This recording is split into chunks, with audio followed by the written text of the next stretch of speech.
Let's pull back the velvet rope and step into the shadowed corridor of the modern monarchy's most uncomfortable truth: how it quietly, methodically, disassembles one of its own. The target? Prince Andrew. The process? A masterclass in silent pressure, governed by rules etched not in protocol books, but in the weary eyes of his staff. This is the untold story of the unwritten rulebook for managing a prince in permanent disgrace. And as one insider bleakly put it, there was no training for this. You learned the hard way. Forget the public statements. The real story began in the hushed, panicked hours after the BBC Newsnight credits rolled. Inside Royal Lodge, the atmosphere didn't just chill. It underwent a fundamental chemical change. Overnight, the household's purpose was inverted. No longer a base for royal duties, it became a containment unit. Senior aides from the late Queen's Private Secretary's office and what was then Prince Charles's camp established what was effectively a command post on the periphery. Their mission, as relayed by palace sources to journalists like Katie Nicholl, wasn't to support Andrew, but to manage the fallout. Every outgoing communication, every potential contact with the media, even the guest list for private dinners, was subject to a new external veto. The first unwritten rule was stamped onto the operation from day one. You are no longer serving a working royal. You are guarding a liability. This instituted the most psychologically exhausting rule: the art of the unmentionable. Staff entered a world of verbal tripwires. The names, Geoffrey, Epstein, Maxwell, were the most obvious, but the censorship extended to concepts. The interview, the case, the allegations, even seemingly innocent topics could veer into dangerous territory.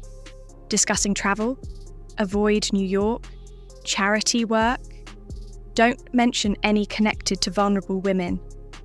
Insiders describe a culture of preemptive silence, where conversations were stripped of context, becoming oddly bland and navigated by instinct. A raised eyebrow from a senior aide, a slight shake of the head, these became the only guidance needed. The goal was to maintain a bizarre facade of business as usual within the walls, a collective performance where the starring role was denial. Performing that facade, however, meant confronting the second brutal tension, the double agent's dilemma. On one side, you had the prince. Accounts from within his circle, reported by the Daily Telegraph and others, paint a picture of a man marinating in resentment. He was reportedly convinced of a media witch hunt, bewildered by the speed of his abandonment, and furious at what he saw as his family's failure to defend him. On the other side stood the unyielding mandate of the institution: make him disappear. His staff, therefore, became the unwilling agents of his humiliation. They had to tell him a long-planned overseas trip was cancelled. They had to process the official documents, stripping him of his Royal Highness style in military settings. They had to watch the uniform go into storage. They were the human buffer absorbing his anger, while their hands carried out the palace's silent sentence. It was a loyalty test, with no right answer. The pressure cooker was sealed by the third omnipresent rule: follow the money, but never mention it.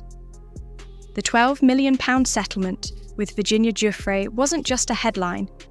It became the financial ghost haunting every corridor of Royal Lodge.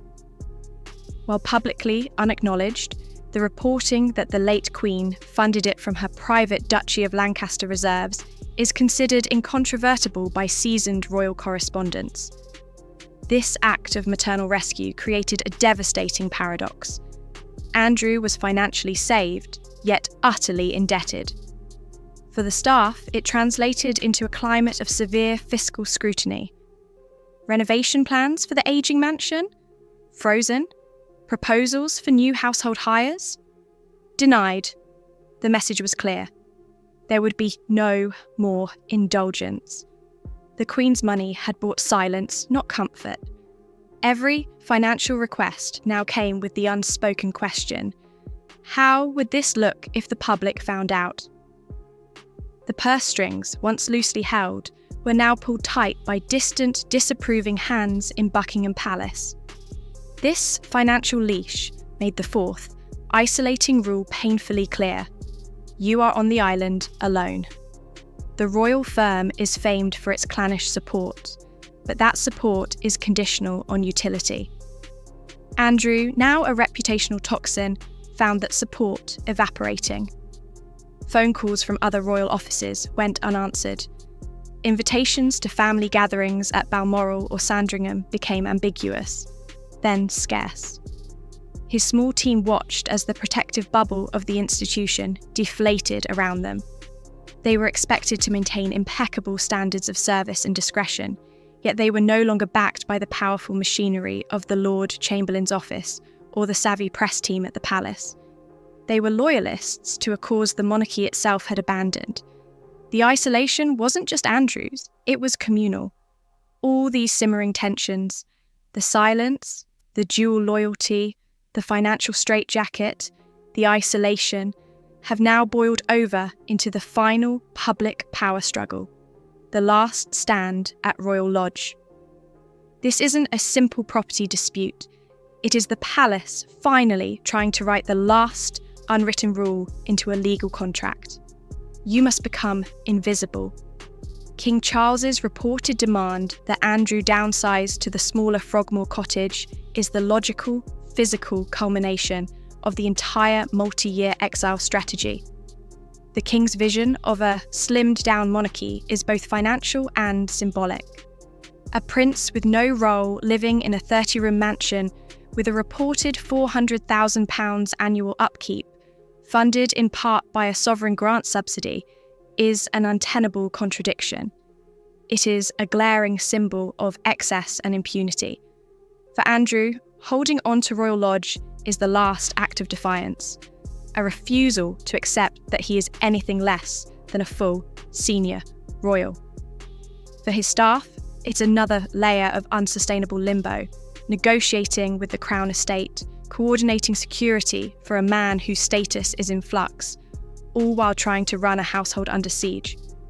The ultimate revelation here is not about one man's fall. It's a clinical case study in how a 1,000-year-old institution sanitizes a threat. There is no dramatic firing, no act of parliament. There is only the slow, relentless application of pressure, the withdrawal of purpose, the tightening of funds, the cooling of relationships, and finally, the reclaiming of space. It is exile by bureaucracy, and the men and women who polish the silver, manage the diaries, and walk the dogs within those walls. They are the unwilling scribes of this unwritten rulebook. They see the flicker of defiance fade to resignation. They field the calls from lawyers and accountants. They are the first to know when a patronage is quietly terminated and the last to leave the lights on. Theirs is the most intimate view of what happens when a royal is not banished from the kingdom, but meticulously, silently, erased from its day-to-day life. The final, hardest lesson they learn is that in the firm, loyalty is absolute, but protection is conditional. And for Prince Andrew, those conditions were breached long ago. This is the kind of deep dive insider analysis we live for here at Royal Family Daily. The palace hopes stories like these stay behind closed doors, but we believe you deserve to see the full picture. If you want to understand the real forces shaping the crown, not just the pageantry, then hit that subscribe button and ring the notification bell. We're just getting started. Now, we want to hear from you. In the battle for Royal Lodge, who holds the real power? The King's mandate for a streamlined monarchy, or a Duke's stubborn refusal to vanish? Let us know your thoughts in the comments below.